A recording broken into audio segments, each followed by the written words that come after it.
Mga kababayan, handa na ba kayong sumama sa isang nakakakilabot na biyahe sa puso ng Makati? Sa ating kwentong Mga Anino sa Hating Gabi, susundan natin si Alexa, isang graphic designer na saksi sa mga kakaibang pangyayari sa isang abandonadong opisina malapit sa kanyang kondo. Habang ang lungsod ay natutulog, ang mga anino ay nagiging buhay at ang mga katok sa dilim ay nagiging tunay. Maghanda at huwag magpapahuli dahil ang misteryo ay naghihintay at ang kadiliman ay hindi basta-basta nagpapatinag. Sa isang mataas na gusali sa Makati, kita si Alexa, isang masipag na graphic designer na busy sa trabaho hanggang late night sa kanyang chic na condo unit. Ang mga ilaw ng city ay parang bituin na nagbibigay liwanag sa labas ng kanyang bintana. Habang chill lang siya sa kanyang balkonahe, may napansin siyang kakaiba. Paulit-ulit na nagbubukas ang ilaw sa isang abandonadong opisina sa ibaba ng kanyang unit. Halo ang kanyang mukha ng pagtataka at pag-aalala. Night after night, binabantayan ni Alexa ang opisina mula sa kanyang bintana. Hinahanap ang kahit anong sign ng life o movement, pero ang kasama lang niya ay ang ingay ng mga car sa baba. Isang gabi, after ng matagal na pagmamasid, nag-decide siyang bumaba para check ang opisina. Pero kahit anong effort niyang hanapin ang dahilan ng misteryosong ilaw, wala siyang nakitang clue ng tao o kahit anong activity. Ano nga ba ang sikreto ng abandonadong opisina na ito?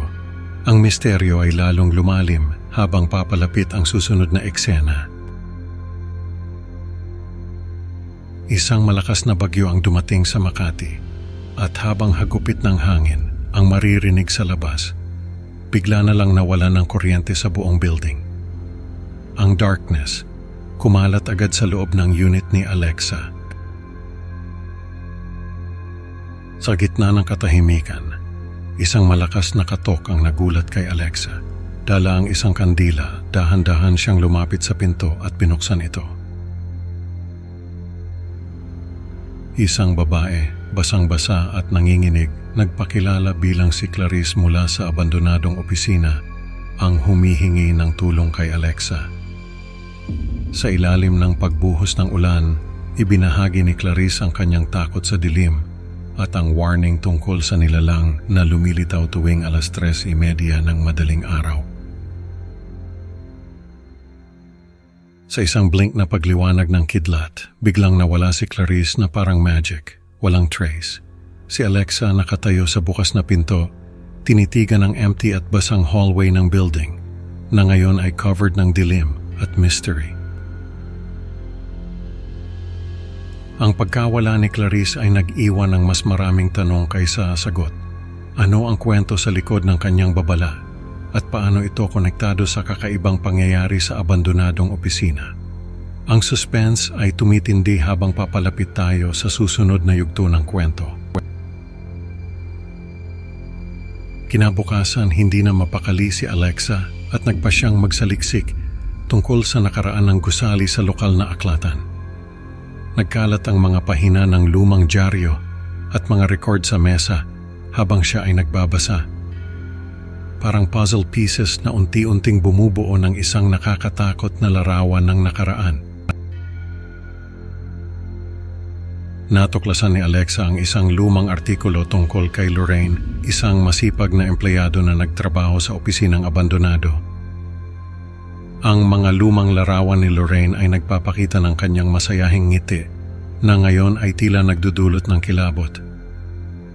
Parang may kung anong malamig na hangin ang dumampi sa likod ni Alexa habang tinitingnan niya ang mga larawan.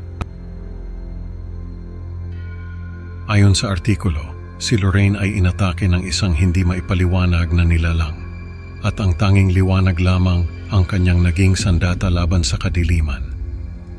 Sa isang malungkot na pagkakataon, namatay si Lorraine sa isang gabing may bagyo, katulad ng gabing iyon, nang hindi niya masindihan ang mga ilaw dahil sa pagkaputol ng kuryente. Naramdaman ni Alexa ang bigat ng kasaysayan na bumabalot sa kanya at ang takot na baka siya na ang susunod na biktima. Si Alexa na ngayon ay lubos na nag-aalala ay nagpa siyang bumalik sa kanyang unit dala ang bigat ng kasaysayan ng gusali at ang posibilidad na siya ang susunod na biktima ng nilalang na iyon. Sa kanyang paglalakad pabalik, hindi niya maiwasang lumingon-lingon, pakiramdam niya ay may sumusunod sa kanya. Sa mga sumunod na araw, nagsimula nang makaranas si Alexa ng serye ng hindi maipaliwanag na mga pangyayari sa loob ng kanyang condo unit. Ang mga kaluskos sa dilim ay nagpapabilis ng kanyang tibok ng puso. Tila may mga mata sa bawat sulok na nagmamasid sa kanya. Minsan isang anino ang dumadaan sa sulok ng kanyang mga mata na nagdudulot sa kanya ng matinding takot at pagkabalisa. Si Alexa ay palingalinga, sinusubukang makita kung ano o sino ang pinagmumulan ng anino. Ang bawat kaluskos at anino ay nagpapalakas ng kabog sa kanyang dibdib. Sa gabi, habang siya ay nakahiga sa kanyang kama, si Alexa ay nakakaramdam na may ibang presensya sa kwarto. Ang pakiramdam ng malamig na hangin ay dumadampi sa kanyang balat na tila may humihinga malapit sa kanya. Ang bawat paghinga ay parang bumubulong ng babala. Sa kabila ng kanyang pagdududa, hindi maikakaila ni Alexa ang takot na bumabalot sa kanyang isipan. Siya ay nagpasyang kumilos at maghanda para sa posibilidad na siya na nga ang susunod na target ng nilalang. Ang bawat sandali ay nagiging mas nakakatakot at ang dilim ay tila mas lumalalim. Ano kaya ang mga kababalaghang naghihintay sa kanya habang papalapit ang susunod na bagyo? Sa isang tindahan malapit sa Greenbelt, abala si Alexa sa pagpili ng mga kandila at flashlight. Hindi siya nag-iisa. Marami ring mamimili ang nagkukumahog na maghanda para sa paparating na bagyo.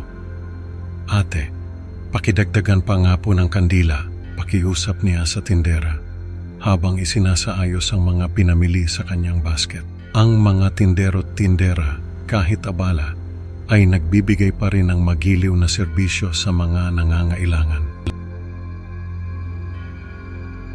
Pagbalik sa kanyang unit, dahan-dahan niyang inilagay ang mga kandila sa bawat sulok ng kanyang kwarto.